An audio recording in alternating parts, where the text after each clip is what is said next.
Welcome to British Horror Files, a channel where the quiet corners of Britain reveal stories that linger long after the lights go out. Tonight you'll hear a chilling tale, a brush with the unexplained, leaving just enough mystery to make you question what's real.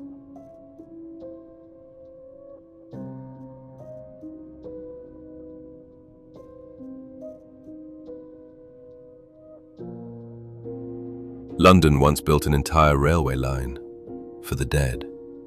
Not metaphorically, a real railway, with its own private station beside Waterloo, its own waiting rooms, its own funeral platforms. And for almost 90 years, thousands of coffins travelled through the capital on it. Because during the 1800s, London was running out of space to bury its dead. Churchyards overflowed. Graves were reopened again and again. Bodies were stacked beneath bodies, beneath bodies. And according to reports from Victorian London, the smell from overcrowded burial grounds could become unbearable during summer heat. Some people genuinely feared the dead were poisoning the living, so Britain created one of the strangest railways in history, the London Necropolis Railway. A funeral train designed to carry the dead out of the city forever. And the unsettling part is, most Londoners today walk straight past the remains of it without ever noticing. Stay until the end, because the final destruction of the Necropolis Railway during the Blitz feels almost too symbolic to be real.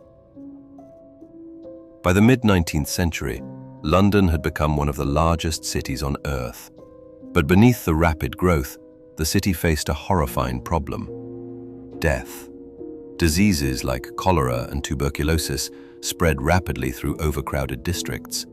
Entire families could disappear within weeks, and every one of those deaths created another burial. For centuries, London's dead had been buried in local churchyards, but eventually, there simply wasn't enough room left. Some cemeteries became so overcrowded that graves were reportedly dug only a few feet beneath the surface. Older remains were frequently disturbed to make space for new burials. Writers at the time described graveyards leaking foul smells after heavy rain. Victorian newspapers spoke of fears surrounding miasma, the belief that disease spread through poisonous air rising from decay. Today, we know disease transmission worked differently, but at the time, people genuinely believed overcrowded graveyards threatened the health of the entire city. And so Parliament began searching for solutions. One proposal stood out above all others. If London could no longer bury its dead safely inside the capital, then the dead would need to leave London entirely, by train. In 1854, the London Necropolis Railway officially opened. The name itself came from the Greek word necropolis, meaning City of the Dead. Its London station stood near Waterloo Bridge, and unlike every other railway station in Britain, this one existed almost entirely for funerals. Mourners arrived dressed in black. Horse-drawn hearses delivered coffins directly to the platforms. Porters loaded caskets into dedicated funeral carriages. And then the train departed London, carrying both the living and the dead together. The destination was Brookwood Cemetery in Surrey, a vast burial ground built specifically to solve London's overcrowding crisis. Brookwood was enormous, so enormous that some Victorians believed it could eventually become the largest cemetery in the world. At one point, there were even internal railway platforms inside the cemetery itself, because the grounds were too large to cross easily on foot. And perhaps the most Victorian detail of all, the railway separated people by class, even after death. There were different ticket prices for funerals, different carriages for wealthy and poor passengers, different waiting rooms inside the station. First-class mourners travelled in greater comfort. Third-class funerals were far more basic. Even in death, Victorian Britain preserved social hierarchy.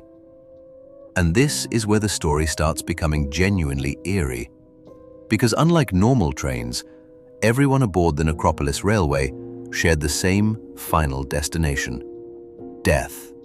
Imagine Victorian Waterloo in thick winter fog, steam drifting across dark platforms, black clothing everywhere, coffins being wheeled silently through the station, not once in a while, but constantly.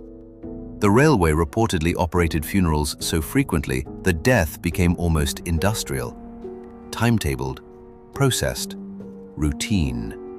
Some historians argue that Victorians were far more familiar with death than modern society. Children regularly saw dead relatives laid out at home. Mourning clothes were worn for months or even years. Post-mortem photography existed. Funerals were part of ordinary life. But even then, many people still found the Necropolis Railway unsettling because it transformed grief into infrastructure. And over time, stories began to spread around the line. Railway workers allegedly disliked certain night duties, especially during quieter winter journeys. There are claims that some staff reported hearing unexplained sounds from coffin carriages after departure, most likely harmless causes: wood shifting, metal fittings rattling, movement from the tracks themselves. But on trains carrying nothing except the dead, people's imaginations did the rest. And Brookwood Cemetery only deepened the atmosphere. Brookwood did not feel like an ordinary cemetery. It felt like a separate world. Massive avenues stretched through woodland. Thousands of graves disappeared into the distance.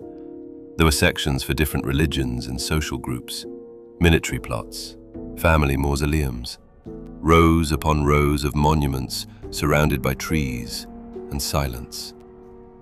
Even today, Brookwood still feels strangely isolated in places. In the Victorian era, it must have felt endless. Funeral workers sometimes spent entire days surrounded almost entirely by graves. Visitors occasionally became lost among the paths, and because the Necropolis Railway delivered a constant flow of burials from London, Brookwood gained a reputation as a hidden city of the dead deep in the Surrey countryside. But despite all of this, the railway worked. For decades, thousands upon thousands of Londoners made their final journey this way, and eventually, people simply accepted it as normal. That may be the strangest part of the story. Not the rumors, not the funeral trains, but how quickly society adapts to things that should feel disturbing. Then came World War II.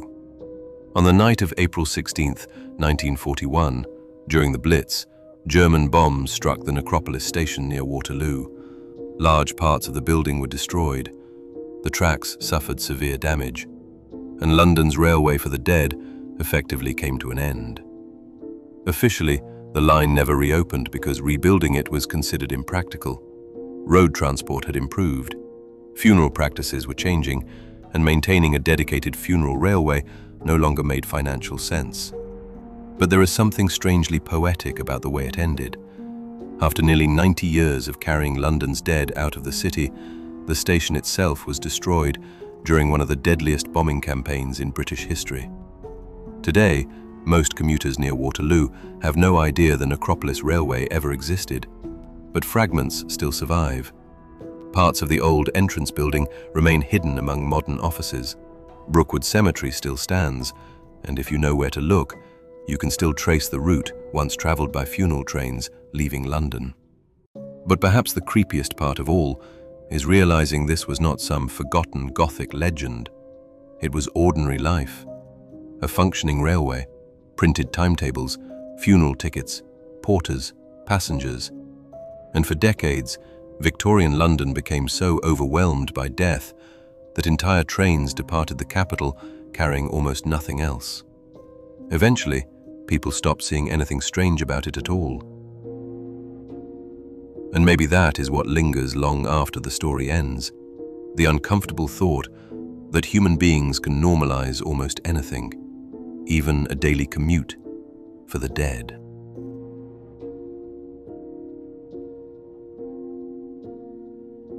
If you enjoy true British horror stories like this one, subscribe to British Horror Files for more. And remember, some places never truly forget their past. Good night, and stay safe in the dark.